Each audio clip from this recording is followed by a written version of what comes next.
Irmãos, estamos aí nessa aula 6, que agora é a aula de encerramento desse seminário. Aqui está aquele gráfico que mostra o toque das 7 trombetas. Então, a grande tribulação é o toque da 5ª, da 6ª e da 7ª trombeta. Eu coloquei esse gráfico ainda porque tem um detalhe que eu quero comentar aqui sobre o toque dessa 6ª trombeta, que é a morte de 1/3 da humanidade. Observem a seguinte fala: o fim está próximo. Ele voltou do inferno e lançou sua maldição sobre a terra. Chegou o momento em que apenas aqueles que creem permanecerão. Eu voltei do além-túmulo para cumprir o destino e ampliar as fronteiras deste grande império. Na 12ª badalada irei invocar os poderes das trevas. Todos os que estão comigo estarão protegidos, todos os demais irão perecer. A nova ordem começa agora. Eu coloquei essa fala aqui porque eu encontrei esse texto, essa pronúncia em um filme que foi lançado no ano 2010. E que a intenção, o propósito ali na história do filme é a mesma do toque da 6ª trombeta. Então está aí o trecho desse filme que foi lançado em 2010.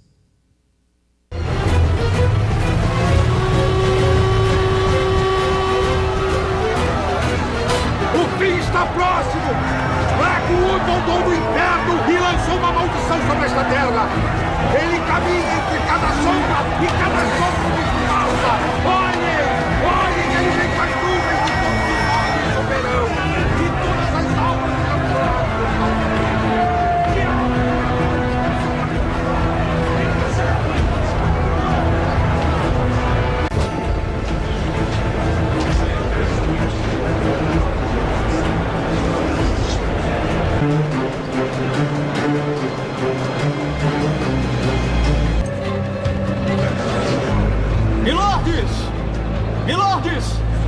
Milordes! Chegou o momento em que apenas aqueles que creem permanecerão. Quero apresentar Lord Blackwood.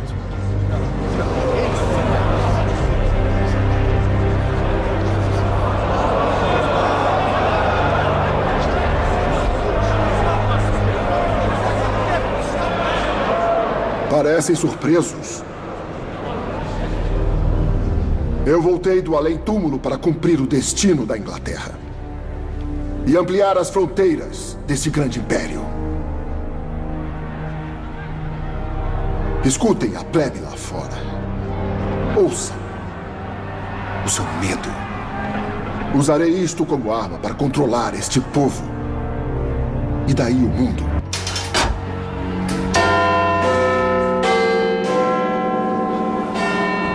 Na 12ª badalada, irei invocar os poderes das trevas.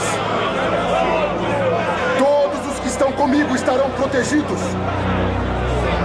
Todos os outros irão perecer. A nova ordem começa agora.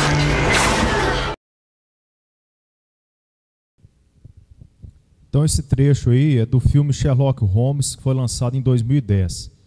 É interessante que é exatamente a pretensão ali desse ator principal é a pretensão que está na Bíblia, na palavra de Deus, em Apocalipse, ao toque da 6ª trombeta, que o anticristo vai varrer da face da terra todos aqueles que não tiverem a marca.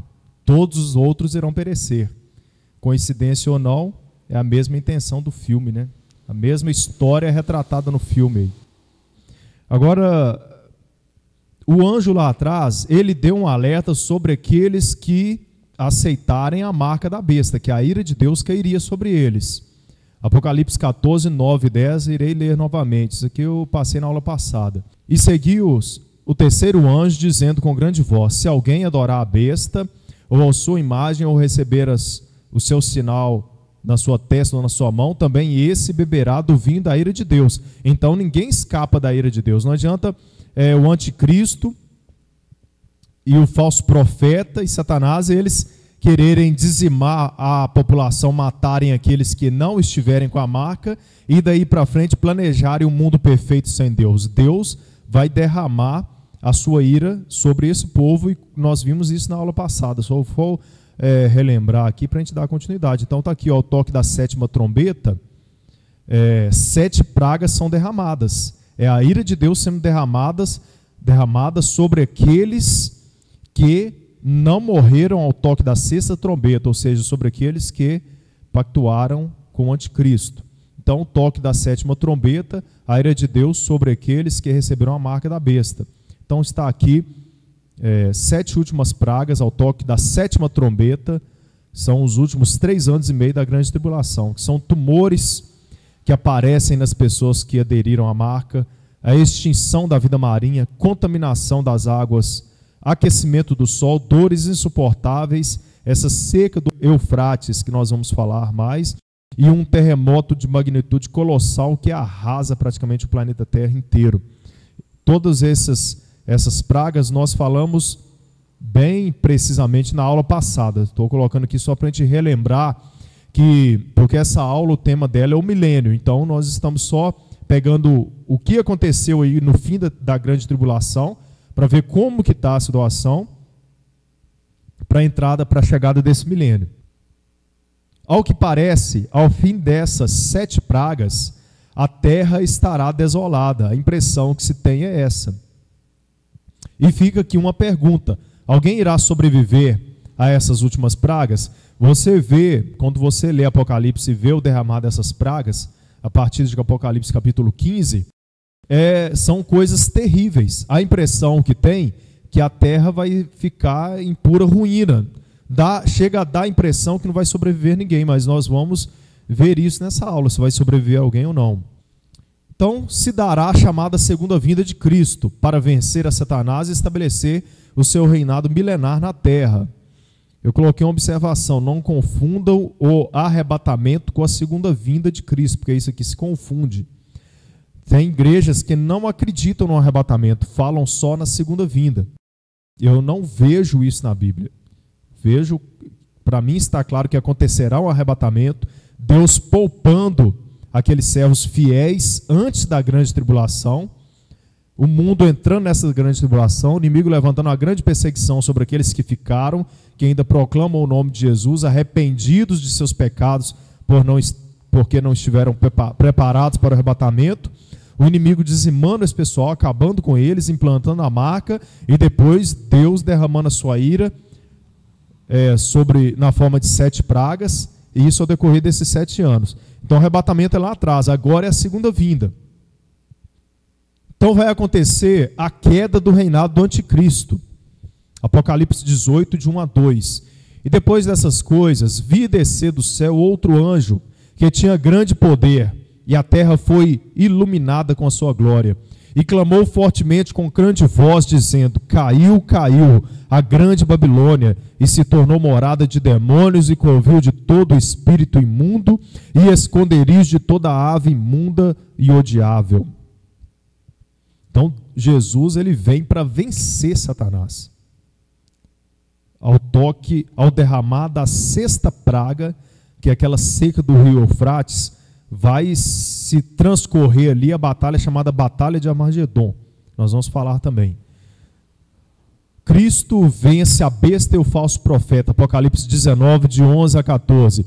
E viu o céu aberto, e eis que um cavalo branco, e o que estava sentado sobre ele chama-se Fiel e Verdadeiro, e julga e peleja com justiça. E seguiam-no os exércitos no céu em cavalos brancos e vestidos de linho fino, branco e puro. Então, irmãos, é isso aí, é Jesus vindo para vencer esse reinado do anticristo na terra, antes de estabelecer o seu reinado milenar. E ele não vem sozinho, ele vem marchando nesse cavalo branco e um exército de cavaleiros para vencer. E às vezes nós vemos as coisas um pouco fantasiosas, algumas pessoas não acreditam na literalidade dessa situação. Eu creio que isso acontecerá exatamente como está descrito aqui, só que em planos espirituais. Será uma batalha espiritual, porque as pessoas que estarão aqui servindo ao anticristo estão no plano físico, e vai ser travada uma guerra no plano espiritual, porém a consequência física vai ter porque essas pessoas irão perder essa batalha, irão morrer. A igreja, nesse momento, ainda está nas bodas do Cordeiro, lá em cima. Nós ainda estamos lá, esperando essa guerra acontecer. A palavra não fala que a igreja está descendo para vencer essa batalha. Dá-se a entender que esse exército do céu são anjos guerreiros que estão descendo para vencer o anticristo e o falso profeta e Satanás aí. Então a igreja ainda está nessa condição aqui e Jesus desce. É uma ilustração aí que representa essa batalha. Apocalipse 19, 15 e 16. E da sua boca saiu uma aguda espada para ferir com ela as nações, e ele as regerá com vara de ferro. E ele mesmo é o que pisa o lagar do vinho do furor da ira de Deus Todo-Poderoso. E no manto da sua coxa tem escrito este nome: Rei dos Reis e Senhor dos Senhores. Tem uma frase aqui que eu estou frisando, é essa aqui, ó. E ele regerá com vara de ferro as nações, e ele as regerá com vara de ferro. Lembre desse detalhe, porque lá na frente eu vou tomar nota dessa expressão vara de ferro, para a gente entender o que vai acontecer na terra depois que Jesus vencer essa batalha de Armagedon. Ele as regerá com vara de ferro. Que nações são essas? Esses povos aqui, ó. Entendeu? Então dá-se a entender o quê? Que tem gente sobrevivendo a essas pragas. Essa batalha de Armagedon é o anjo derramando a sexta taça com a ira de Deus no vale do rio Eufrates, onde será travada a batalha do Armagedon. Então até aquele momento compreendemos ainda que existe muitos sobreviventes na terra. Apocalipse 19, 17 e 18. E vi um anjo que estava no sol e clamou com grande voz, dizendo a todas as aves que voavam pelo meio do céu: Vinde e ajuntai-vos à ceia do grande Deus, para que comais a carne dos reis, e a carne dos tribunos, e a carne dos fortes, e a carne dos cavalos, e dos que sobre eles se assentam, e a carne de todos os homens, livres e servos, pequenos e grandes. Então é uma mortandade que vai acontecer, rapaz. É uma mortandade no plano físico. Há uma guerra sendo travada. Estudos escatológicos falam que essa guerra de Armagedon é o remanescente de Israel ali, naquela região do Oriente Médio, em Jerusalém, resistindo ao governo do anticristo do mundo inteiro, e ele, o anticristo, levantando essa batalha contra Israel para varrer Israel do mapa, porque não aceitou adorar o anticristo. E nesse momento Jesus desce com esse exército para vencer o anticristo. Okay? Eu não estudei a fundo, os irmãos que estão ouvindo esse seminário, seja na gravação aqui das aulas ou na aula aqui presente, vocês vão observar que eu não dei ênfase à questão de Israel. Eu peguei mais o ponto de vista da igreja, para a gente entender bem, para não misturar esses pensamentos. Depois nós podemos dar uma aula pegando só a parte de Israel, o que acontecerá com Israel dentro dessa grande tribulação até esse momento final. Okay?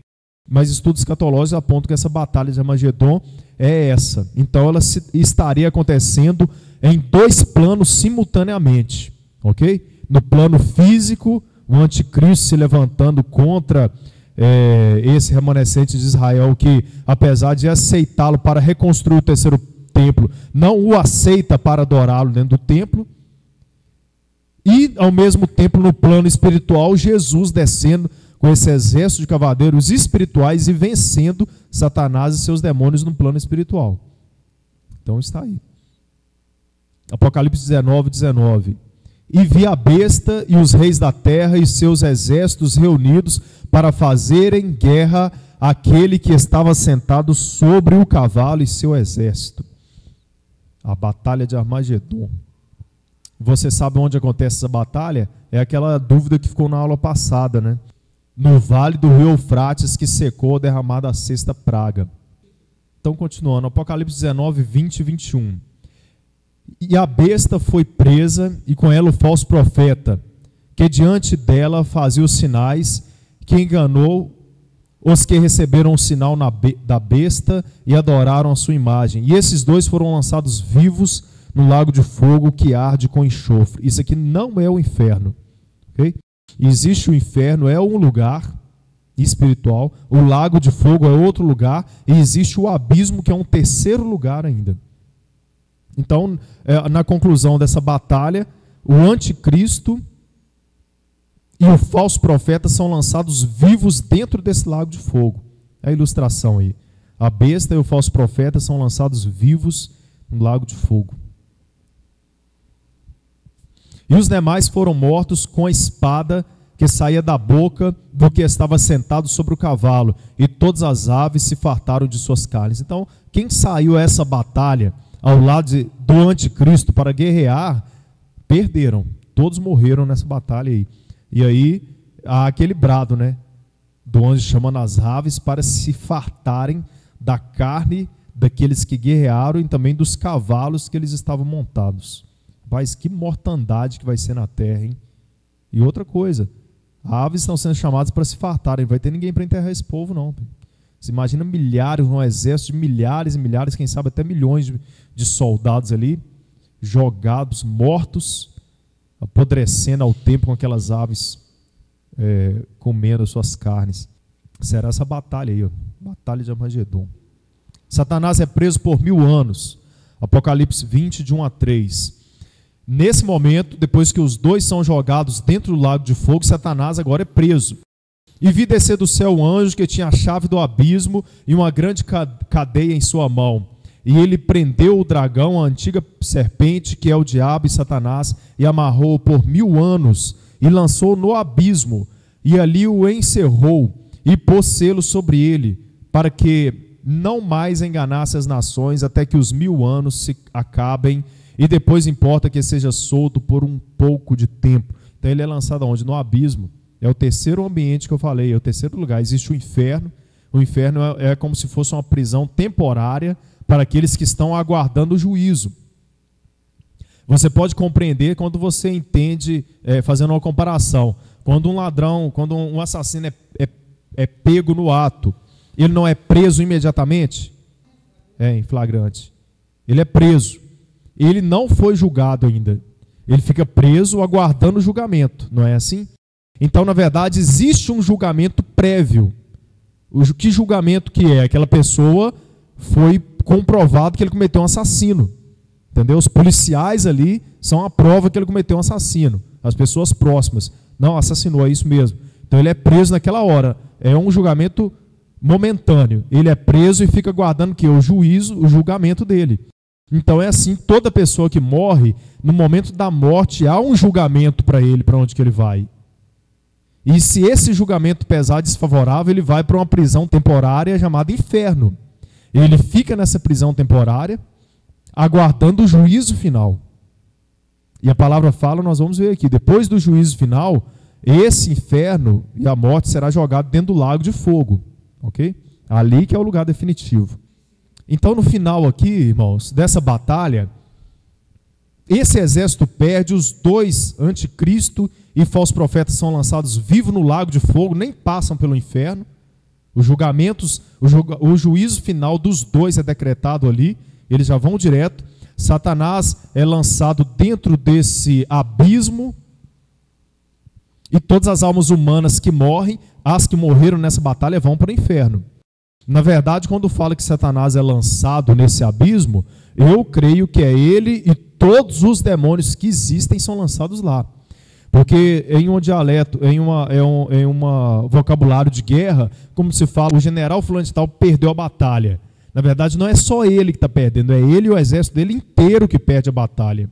Quando você vê na Segunda Guerra Mundial, nas guerras que se travaram, quando falava assim... na França Napoleão perdeu uma batalha. Na verdade não foi só ele perdeu com o seu exército inteiro. Então quando Satanás ele perde essa batalha, o exército dele, que é o primeiro exército que ele tem ao seu poder, que são os demônios, eu creio que todos são lançados dentro desse lado de fogo, ou dentro do abismo, e as almas humanas descem para o inferno. Olha o anjo aí descendo para prendê-lo.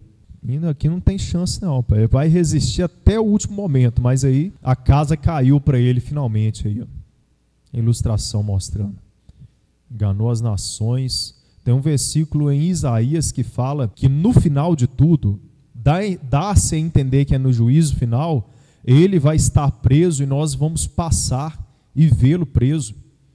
E até admirar, é esse o varão que fazia tremer as nações e enganava os povos? É esse aí que é ele? Rapaz, cada situação que tem na Bíblia aí que você não imagina.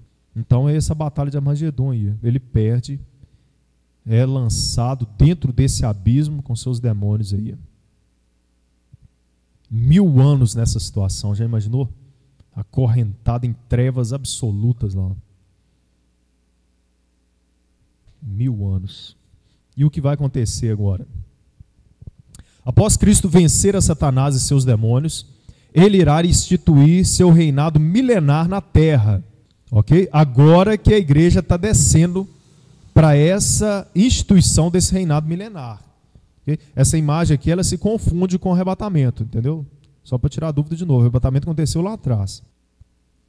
Esse é o tempo chamado milênio, onde Jesus terá esse cinto, ele já tem, né? Esse cinturão escrito Rei dos Reis, Senhor dos Senhores.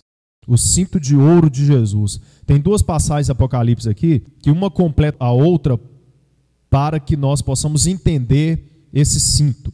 Apocalipse 19, 15 e 16, eu li antes, vou ler só o final. E o manto e na sua coxa tem escrito esse nome, Rei dos Reis, Senhor dos Senhores. Você fica pensando, como que é isso? Está escrito no manto e na coxa dele, mas na verdade está escrito num cinturão, num cinto de ouro, que corta o peito de Jesus. Em Apocalipse 1, versículo 12 e 13, narra esse cinto. No início aí de Apocalipse, quando João vê Jesus Cristo ressurreto, ele narra a seguinte situação: e virei-me para ver quem falava comigo.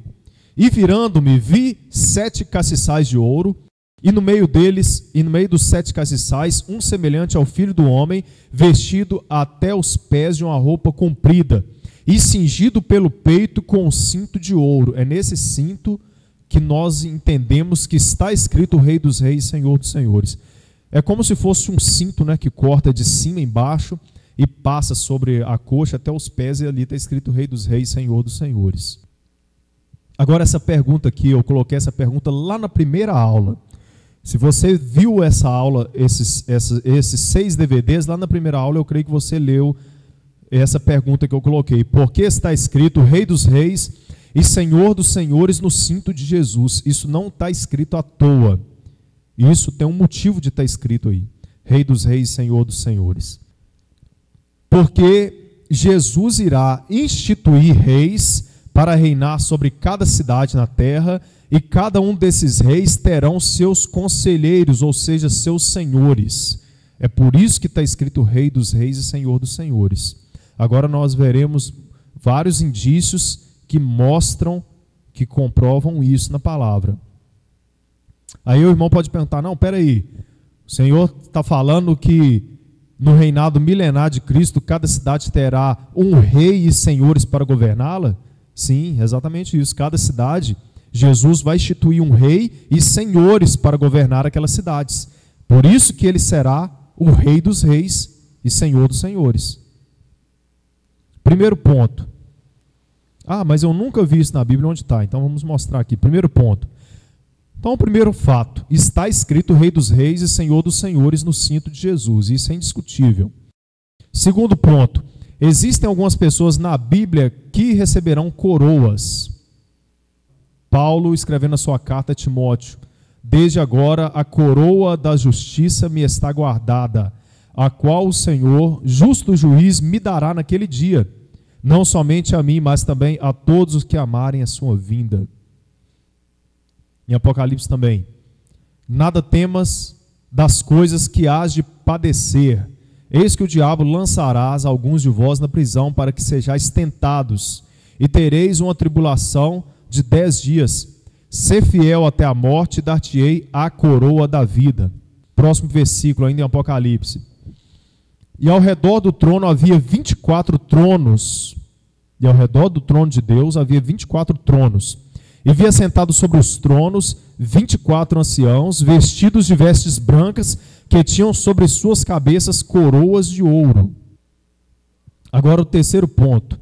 Vários versículos em Apocalipse apontam para o Senhor Jesus instituindo rei sobre a terra. Aqui está mais claro ainda. Apocalipse 2:26. E ao que vencer e guardar até o fim as minhas obras, eu lhes darei autoridade sobre as nações. Pessoas irão exercer cargos de autoridade sobre as nações. Primeiro indício. E para o nosso Deus nos fizestes reis e sacerdotes, e reinaremos sobre a terra. Esse aqui é mais claro ainda. Quer ver o outro?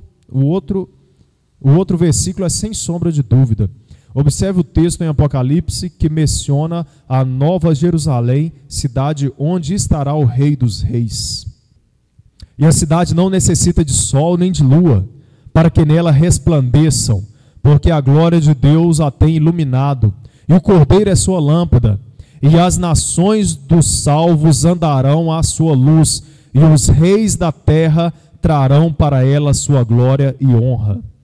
E os reis da terra trarão para ela sua glória e honra. Ou seja, o Senhor Jesus irá instituir reis, e cada rei terá o seu grupo de senhores para reinar sobre a terra. É bem semelhante àquela época medieval, onde existia a Câmara dos Lordes, né, dos Senhores, onde existia o rei. Né? Naquela época era bem assim, um rei, ele era um rei sobre uma cidade e tinha os seus senhores ali. Jesus, Rei dos Reis, Senhor dos Senhores. Aí, momento da coroação aí dos reis. E quem serão esses reis? Creio que essas pessoas estão sendo escolhidas por Deus ao longo da história humana.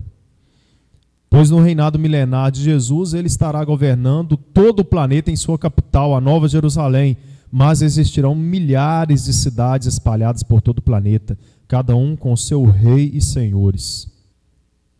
No mundo hoje, governado por homens ímpios, inclinados ao mal e ao pecado, os que servem verdadeiramente a Cristo são perseguidos. Há uma ilustração aí mostrando Paulo, quando estava preso lá, numa masmorra. A ilustração é mostrando talvez Timóteo, ajudando ele a escrever uma das cartas às igrejas. No mundo dos homens aqui, esse mundo inclinado ao mal, quem serve a Deus é isso. Quem serve a Deus pode ser injustiçado, pode ser perseguido, pode parar dentro de uma cadeia sendo perseguido por amor à palavra de Deus. Mas daqui a pouco tempo, no reinado milenar de Cristo, a história é outra. Aí, ó. Então tá aí. Tem pessoa aqui no mundo que ela pode ser um lixeiro aí, não menosprezando a profissão, mas pegando uma das profissões mais simples que tem, que ninguém almeja ser. Pode ter alguém em cima de um caminhão de lixo ajudando a pegar lixo na rua, que o nome dele está reservado para ser um rei de uma cidade futuramente. É essa que é a justiça de Deus. É essa que é a justiça de Deus. E os homens buscando glória para si no mundo terreno. E é lamentável como nós vemos isso dentro das igrejas, né? As pessoas buscando glória para si. Na verdade, nós não temos que juntar tesouros nessa terra, né? A juntar tesouros no céu. Olha o tesouro aí. Quer tesouro maior do que esse no céu? Isso aqui é uma conquista em relação, eu creio, agora uma posição pessoal minha. Eu creio que essa coroação é uma conquista que esse servo de Deus alcançou referente ao número de almas que ele conseguiu levar até Cristo. Eu creio que essa é a referência. Aí, quem sabe? Quem sabe não, nós estaremos lá no dia que Paulo receber a coroa dele, hein? Pensou? Talvez um irmão que você conhece aí, que ninguém dava nada por ele, Deus vai estar coroando ele para ele, vai lá, filho, você vai governar sobre uma cidade X lá. Por isso que está escrito Rei dos Reis e Senhor dos Senhores no cinto de Jesus. E para nosso Deus nos fizestes reis e sacerdotes e reinaremos sobre a terra. Imagina só que situação vai ser essa, hein? Que planeta que vai ser esse, hein? Voltamos à nossa história aí. Então nós estamos nas bodas do Cordeiro, Jesus desceu à terra com seu exército celestial, venceu o governo do anticristo e derrotou e aprisionou Satanás. A nova Jerusalém descerá do céu, Apocalipse 21, de 9 a 10. E veio a mim um dos 7 anjos que tinham as 7 taças cheias das últimas 7 pragas, e falou comigo dizendo: vem, mostrar-te-ei a esposa, a mulher do Cordeiro. E levou-me em espírito a um grande alto monte, e mostrou-me a grande cidade, a santa Jerusalém, que de Deus descia do céu. Então, um desses anjos, os 7 anjos que tinham as 7 taças cheias da ira de Deus, que seria derramada sobre a terra, que ainda serão derramados sobre a terra, um deles chama João e fala: ei, mostrar-te-ei a esposa do Cordeiro. Então, olha só que situação, ele já está tendo uma visão espiritual, ele já está lá na eternidade, o anjo mostra ele uma visão do futuro, mostrando a nova Jerusalém futura, que é a esposa do Cordeiro, que de Deus descia do céu. Ele tem essa visão futura. A ilustração mostrando. Apocalipse 21, 24 a 27. E as nações dos salvos andarão à sua luz, e os reis da terra trarão para ela sua glória e honra. E as suas portas não se fecharão nem de dia, porque ali não haverá noite. Então os reis da terra visitarão essa nova Jerusalém. Eu creio que muitas pessoas poderão visitar essa que será a capital espiritual do mundo inteiro, para levar honras ao Rei dos Reis e Senhor dos Senhores. Aí, o nosso Rei dos Reis recebendo os seus súditos eternos nessa nova Jerusalém. Isso, às vezes, parece uma história muito, muito fora de uma realidade que nós vivemos, porque nós estamos presos a esse mundo físico aqui, mas isso aqui será uma realidade, e isso está por vir. E se o arrebatamento acontecer hoje, daqui a 7 anos estaremos vivendo isso. Já pensou? É pouco tempo, rapaz. O planeta Terra e toda a natureza será restaurada ao projeto original de Deus em Gênesis. Isso acontecerá nesse milênio. Observem as profecias no livro de Isaías que apontam para o milênio. Isaías 11, versículos 6 e 7. E morará o lobo com o cordeiro, e o leopardo com o cabrito se deitará, e o bezerro e o filho do leão e o animal cevado andarão juntos, e o menino pequeno os guiará. A vaca e a ursa pastarão juntos, seus filhos se deitarão juntos, o leão comerá palha como o boi. Essa ferocidade que existe nos animais aí, isso no milênio vai ser retirado desses animais. Eu penso que os animais eles só se tornaram carnívoros, devoradores de uns aos outros, porque Deus teve que mexer na cadeia alimentar depois da queda de Adão e Eva, porque o homem deveria ingerir muita proteína. Hoje, pelo desenvolvimento da ciência, pelo desenvolvimento das pesquisas de alimento, é possível uma pessoa viver sem ingerir a proteína animal. Existe a proteína vegetal que pode ser ingerida. Mas isso, digamos que nos últimos 60 anos da humanidade, que tem pesquisas que embasam isso. Até esse momento aí, até poucos anos atrás, é carne mesmo que deveria ser consumida. A pessoa que não consumia carne, pelo esforço físico, pelo trabalho, a pessoa poderia ficar até doente.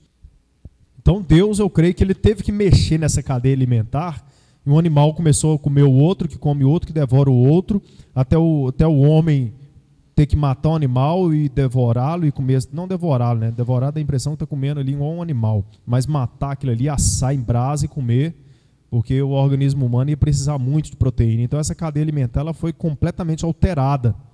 Aí Deus, nesse milênio, ele vai regenerar isso ao projeto original. Imagina aí. Fala o leão, né? O leopardo vai pastar como boi. Aí. Vai ser disso aí para isso aqui, ó. Que diferença, hein? Deus criou para isso aí, rapaz. Deus não criou animal para sair devorando, esquartejando o outro. E você já viu algumas cenas gravadas na África de leões pegando um filhote de antílope e devorando ele vivo? Que desespero que é aquilo. Rapaz, você olha aquilo, você gela por dentro. O bichinho gritando e sendo devorado vivo. Deus não criou para isso, não. Isso aí foi uma coisa que Deus teve que modificar ali para que o homem pudesse viver nessa terra alimentando também de proteína de animais. Mas o objetivo é esse aí. Aí. Isso aí vai ser visto no milênio. Criancinha andando perto de um urso gigantesco aí. Eu até brinquei na outra aula, né? Papai, eu quero um urso de presente. É o bichinho de estimação que vai ter no quintal. Em vez de falar assim, coloca o cachorro para fora, vai falar, coloca o urso para fora. Você imagina só que criação de Deus perfeita, que harmonia que não vai ser uma situação dessa. Espero que não tenha pulga nem carrapato também nessa época, né? Creio que não. Aí o leão dormindo ao lado do cordeiro. Não tem na Bíblia o porquinho e a tigresa não, mas nós colocamos a imagem aí também, né? A natureza completamente restaurada. Cenas raras no mundo hoje, rapaz. Cenas raras. Cada lagoa completamente destruída, completamente poluída. Todos os ribeiros de água que você já chegou próximo, se você fosse beber um copo de água de cada ribeiro deles, você já tinha morrido há muito tempo. E tudo será restaurado ao original lá, ó. Tudo. E a igreja desce com o seu corpo físico transformado e seu espírito transformado, uma capacidade intelectual avançadíssima para, primeira coisa, reconstruir toda essa destruição que existe na terra. Porque nós não vamos descer aqui, Jesus não vai estalar o dedo e a terra vai transformar completamente, não. Eu creio que nós vamos reconstruir isso tudo.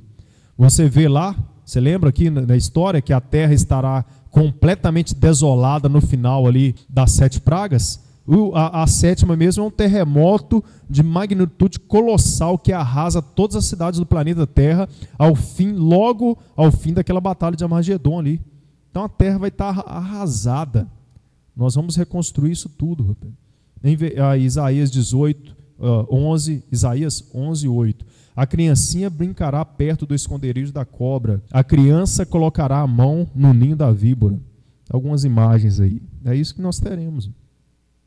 Ah, mas é a cobra originalmente criada por Deus. O inimigo que se apoderou desse animalzinho e se tornou símbolo dele. Ok? O inimigo poderia ter se apoderado de algum outro bicho no paraíso lá. Okay? Mas todos foram criados aí dentro da perfeição de Deus. Isso vai ser restaurado. Agora você imagina só o menino brincando com a víbora dessa. Só Deus para restaurar isso mesmo. Isaías 11, 9. Não se fará mal nem dano algum em todo o meu santo monte, porque a terra se encherá do conhecimento do Senhor, como as águas cobrem o mar. E esse conhecimento do Senhor é Deus dando conhecimento e inteligência ao homem. Hoje, pesquisas apontam que nós só usamos 10% da nossa capacidade cerebral, que Einstein teria usado 30%. Agora você imagina, quando Deus criou Adão e Eva, eles tinham 100% da sua capacidade intelectual. E isso se perde com o pecado. Então isso será restaurado, o homem terá a sua capacidade intelectual completamente restaurada. Hoje você, uma pessoa nova, sem nenhum dano cerebral, você está em casa ali, você pensa em fazer alguma coisa, aí você vai na cozinha, você esquece que você ia fazer. Você esquece, você tem que voltar lá atrás, começar a pensar, fazer um esforço mental para tentar lembrar que você ia colocar o lixo para fora. Se alguém pegar 20 imagens de ilustrações e mostrar sequencialmente, você é incapaz de lembrar até a 10ª imagem. De tanto que é reduzida a nossa capacidade mental. No livro de Flávio Joséfo, História dos Hebreus, é um livro muito interessante. Ele conta que Flávio Joséfo escreveu esse livro no 1º século. Ele fala que até no tempo dele, muitos animais tinham o mesmo nome que Adão deu. Ele viveu no 1º século. Agora você imagina a capacidade intelectual que Adão tinha para dar nome a toda a biodiversidade que existia no planeta. Eu creio que Adão e Eva ainda mantiveram muito tempo a sua capacidade, mas a partir de seus filhos isso já vai sendo reduzido a essa capacidade mínima que nós temos. Então isso aí, conhecimento e tecnologia. Essa que nós temos aí vai ser peça de museu. Quem sabe Deus vai manter algum museu ali para mostrar coisas que existiam na Terra, né? Mas aqui vai vir coisa surpreendente. Eu coloquei algumas ilustrações aí só para você ficar imaginando o que poderá acontecer, né? O que poderá existir aí. Meios de transporte serão necessários. Isaías 2:3. E irão muitos povos e dirão: vinde, subamos ao monte do Senhor, à casa de Deus de Jacó, para que nos ensine os seus caminhos e andemos nas suas veredas, porque de Sião sairá a lei e de Jerusalém a palavra de Deus, a nova Jerusalém. Os reis irão lá prestar honra e muitos povos irão também. Vamos, vinde, subamos até Jerusalém. Ou seja, o planeta Terra está aí, o tamanho que é, os continentes espalhados como estão espalhados.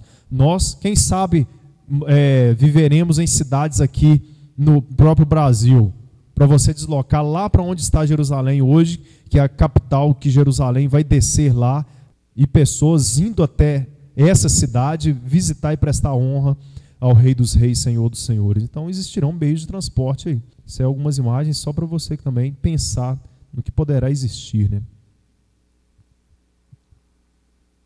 A longevidade será como no início da humanidade. Isso eu não mostrei na aula passada. Isaías 65:20. Não haverá nela criança que viva poucos dias, e um idoso que não complete seus anos de idade. Quem morrer aos 100 anos ainda será jovem, e quem não chegar aos 100 anos será maldito. Você imagina? 100 anos de idade ainda jovem. Você vai olhar para a pessoa jovem aos 100 anos de idade. É a longevidade lá de trás. Nos patriarcas, você lembra? Que viviam muitos anos, 800, 600, 700, 900 anos. Interessante que o versículo aponta que haverá morte, né? Quem morrer aos 100 anos ainda será jovem. É porque existem duas humanidades vivendo na Terra. Eu vou explicar isso à frente aqui. Existem aqueles que desceram, que vieram da Jerusalém, aqueles que foram arrebatados, todos os salvos. Essas pessoas, a salvação eterna está garantida. A vida eterna está garantida. Não existe morte nesse pessoal não, que somos nós. Eu creio que você estará lá, espero que você esteja lá, batalho para que eu esteja lá. Mas existe uma geração na Terra que sobreviveu àquelas batalhas todas e até o Armagedon está ainda na Terra. Ok? É nessa geração ainda que está sujeito ao pecado que ainda existe a morte sobre eles. Construiremos edificações. Isaías 65, 21 e 22. Construirão casas e nelas habitarão. Plantarão vinhas e comerão de seu fruto. Já não construirão casas para os outros ocuparem, nem plantarão para os outros comerem, pois o meu povo terá vida longa como as árvores, e os meus escolhidos esbanjarão o fruto do seu trabalho. O meu povo terá vida longa como as árvores. Hoje existem árvores com mais de 2.000 anos de vida. Agora você imagina só, lá no jardim do Getsêmani, no Monte das Oliveiras, as mesmas oliveiras da época de Jesus estão lá até hoje.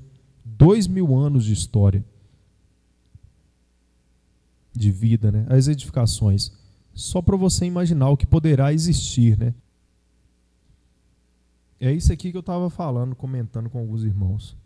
Se você for estudar astronomia física, a quantidade de estrelas que existem só na nossa galáxia, Via Láctea, são bilhões de estrelas que existem na nossa galáxia. Cada estrela dessa tem o seu sistema planetário. Só na nossa galáxia pode existir milhares de planetas com condições de vida. E existem bilhões de galáxias espalhadas por aí. Quem sabe a tecnologia que Deus vai trazer nos vai permitir até viajar para outros mundos, para conhecer até outras biodiversidades que Deus construiu para esse universo afora. Porque você imaginar que Deus, na sua capacidade infinita, criativa de construir, ter construído esse universo tão gigantesco para só o planeta Terra ter condição de vida, eu creio que não é assim. Então poderá existir tecnologia para isso. Einstein falava dos buracos de minhoca, que são buracos que existem no universo que podem ligar de um ponto a outro em fração de segundo. que você poderia viajar a outro planeta e voltar em uma fração de minutos e voltar por aquela situação. Então não dá para imaginar, nós só estamos especulando algumas ideias para que você também pense mais sobre as coisas futuras que poderão existir aí. Nascerão crianças, olha só, Isaías 65, 23, não trabalharão inutilmente, nem gerarão filhos para a infelicidade, pois serão um povo abençoado pelo Senhor, eles e seus descendentes. Nascerão crianças no milênio. Situações, irmãos, que nós não conseguimos compreender profundamente. E o Senhor não nos deixou informação sobre tudo. Em Isaías 65 vai estar falando sobre esse milênio. Não trabalharão inutilmente, nem gerarão filhos para a infelicidade, ou seja, gerarão filhos para a felicidade, pois serão um povo abençoado pelo Senhor, eles e seus descendentes, ou seja, pessoas que estão nascendo nesse período. O Senhor nos dará, então, essa inteligência de forma inimaginável. Só um versículo bíblico em Daniel mostrando que Deus deu inteligência aí. Daniel 1,17. Quanto a esses 4 jovens, Deus lhes deu conhecimento e inteligência em todas as letras e sabedoria, mas a Daniel deu entendimento em todas as visões e sonhos. Esse versículo aí mostra Deus dando conhecimento e inteligência aí aos amigos de Daniel e a Daniel. O centro do governo do planeta será em Jerusalém.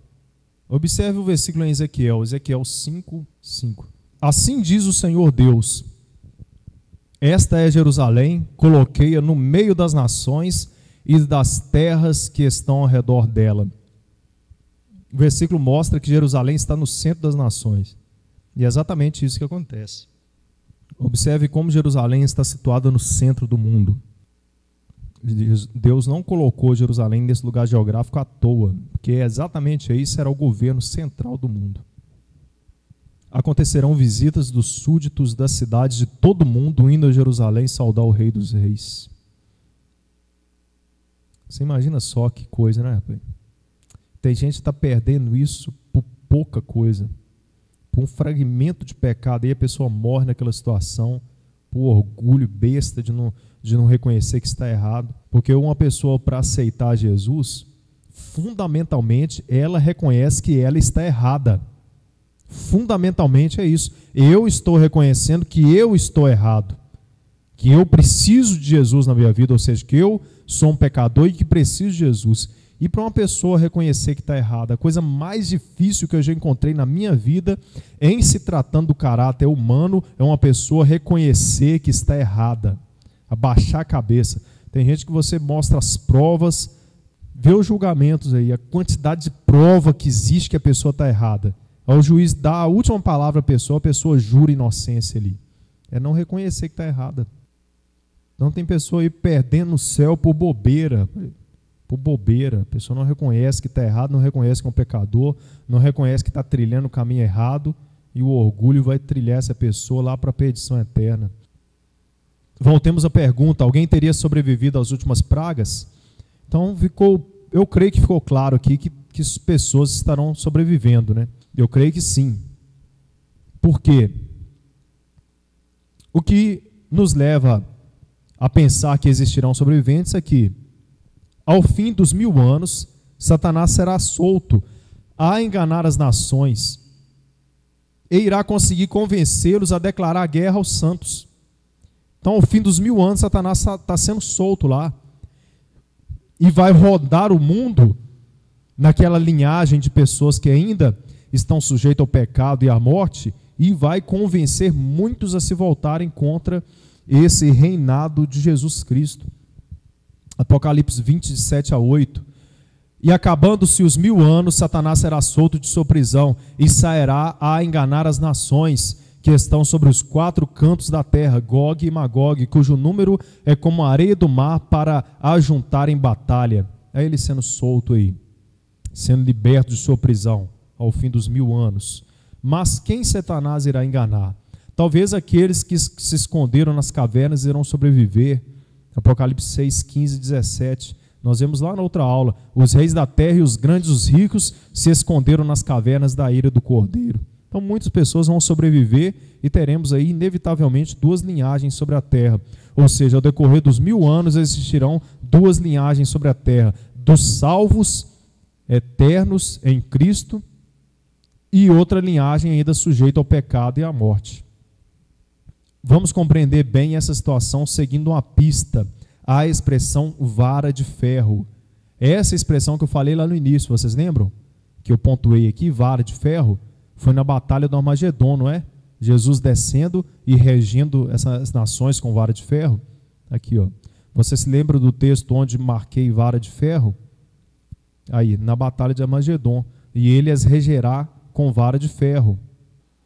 Ainda em Apocalipse capítulo 2, o Senhor afirma que aquele que vencer, ele lhes dará autoridade sobre as nações, e eles irão vencer com vara de ferro. Observe o versículo, Apocalipse 2, versículo 26 e 27. Ao que vencer e guardar até o fim as minhas obras, eu lhes darei autoridade sobre as nações, e com vara de ferro as regerá, e serão quebradas com vaso do oleiro, como também recebi de meu Pai. Então essas nações serão regidas com vara de ferro. Dá-se a entender, é uma justiça absoluta de Deus. Não vai haver espaço para injustiça. Jesus governa todo o planeta por 1000 anos. E o restaura.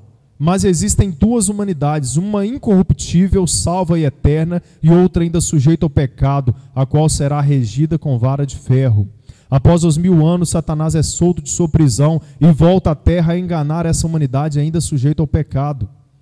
E o Salmo 2 nos mostra qual será a escolha dessa humanidade ainda sujeita ao pecado. Observe que ao fim do texto aparece a expressão novamente vara de ferro. Essa expressão nos liga lá no Salmo 2, aí, Salmo 2, versículo de 2 a 7.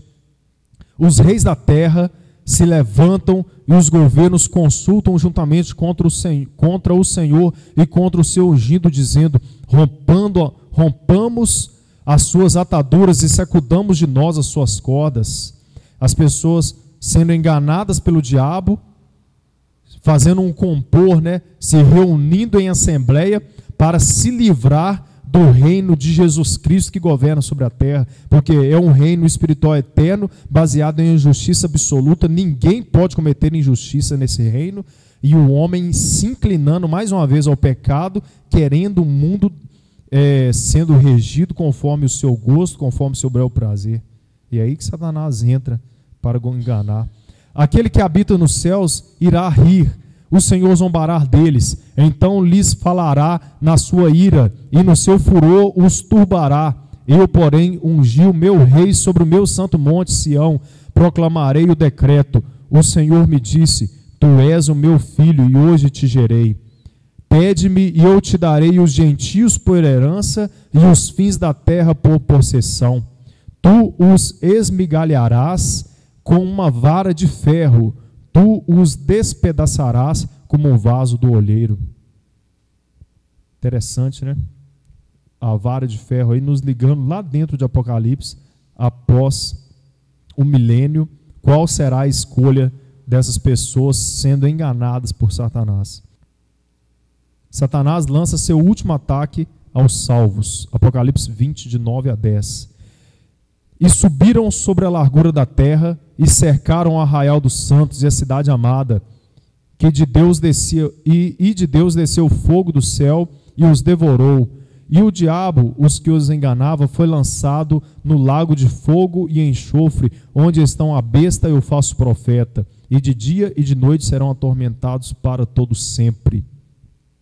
Depois que Satanás se liberta da prisão, ronda a terra, engana essa geração ainda sujeita ao pecado e à morte, ele consegue organizar uma guerra contra a cidade celestial. Mas a palavra fala que Deus lança fogo do céu e consome essa armada que está se levantando contra a cidade celestial aí. A situação que vai acontecer sobre eles. Aí que vai se dar o juízo final. Apocalipse 20, de 11 a 12. E vi um grande trono branco, e o que estava sentado sobre ele, de cuja presença fugiu a terra e o céu, e não se achou lugar para eles. E vi os mortos, grandes e pequenos, que estavam diante de Deus, e abriram-se os livros, e abriu-se o outro livro, que é o da vida, e os mortos foram julgados pelas coisas que estavam escritas nos livros segundo as suas obras. Então está aqui a ilustração, irmãos, nesse julgamento, o grande livro da vida se abre. O nome de todos os salvos estão lá. Essas pessoas não estão sendo julgadas.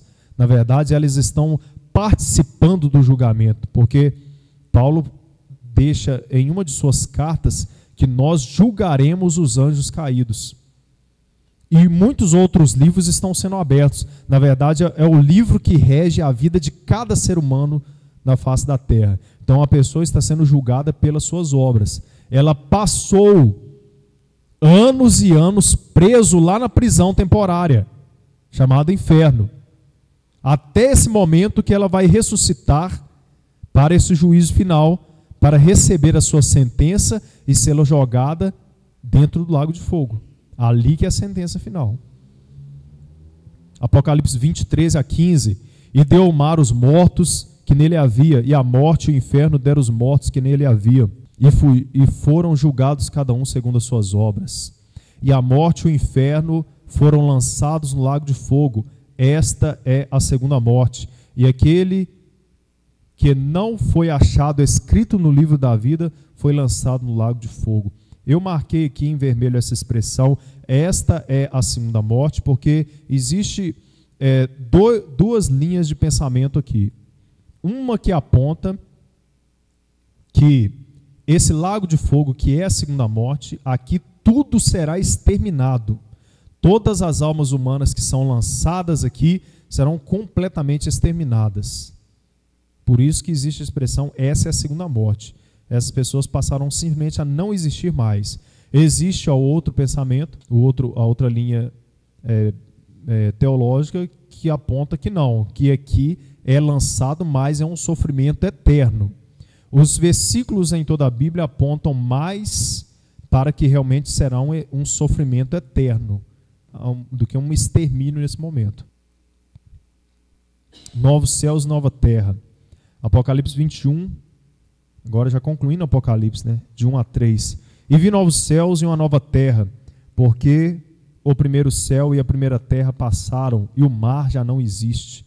Eu, João, vi a santa cidade, a nova Jerusalém, que de Deus descia do céu, adereçada como uma esposa ataviada para o seu marido. E ouvi uma grande voz do céu que dizia: Eis aqui o tabernáculo de Deus com os homens, pois com ele habitará, e eles serão o seu povo, e o mesmo Deus estará com ele e com eles, e será o seu Deus.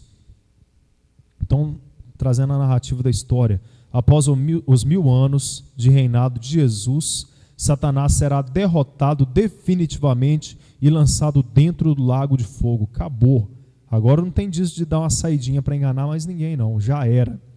Depois acontecerá o juízo final, onde todos que morreram sem salvação serão julgados. Após o juízo final, iniciará o chamado estado eterno, onde Jesus entregará a Deus o reinado, e Deus reinará com a humanidade para todo sempre. O estado eterno após o milênio. Aqui o final do capítulo, do versículo 3. E ouvi uma grande voz do céu que dizia: Eis aqui o tabernáculo de Deus com os homens, pois com ele habitará, e eles serão o seu povo, e o mesmo Deus estará com eles, e ele será o seu Deus. No estado eterno não existirá duas humanidades, mas apenas uma, eterna e sem pecado. Não nascerão mais crianças, e a morte não mais existirá. Apocalipse 21, de 4 a 5. E Deus limpará de seus olhos toda lágrima, e a morte não mais existirá. Até o milênio ainda ela existia. A morte não mais existirá, nem pranto, nem clamor, nem dor, porque já as primeiras coisas são passadas.